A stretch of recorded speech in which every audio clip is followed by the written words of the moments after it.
Guido è insegnante di diritto e economia, specializzato in lingua e cultura sarda, giornalista, pubblicista, autore, conduttore televisivo e radiofonico, attore di teatro. Dunque, Augusto, un pago in sintesi, ti occupa di cosa Almeda.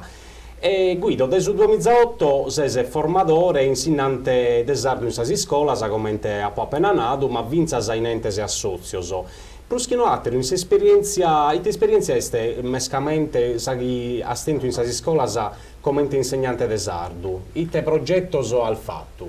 Se ho brintau a principio attività semplici mera, contigedo deva in sardo, con qualcuno a rappresentare a Sacabbu, Macai de Sano, su mese maio, su mese lampada.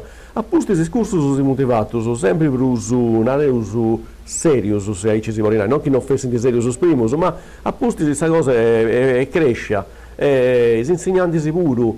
Sono passato del signor Guido del principio a professor Cadoni non un riconoscimento a questa persona mia, ma più che tutto un riconoscimento a su che ha portato, a questa disciplina, alle attività che deo e me la collega ho fatto e ho venuto in questa scuola. E dunque adesso conticedo, sicuramente questa cosa è diventata a mano, ho fatto questa grammatica, e ho cominciato a fare produtture buone, fino a questo punto che qualcuna collega, Bonarri, collega di geografia, farà issa questa spiegazione del tema, che legali chi sia, devono poi 3 disapustisi e festo su sa verifica, in sardo.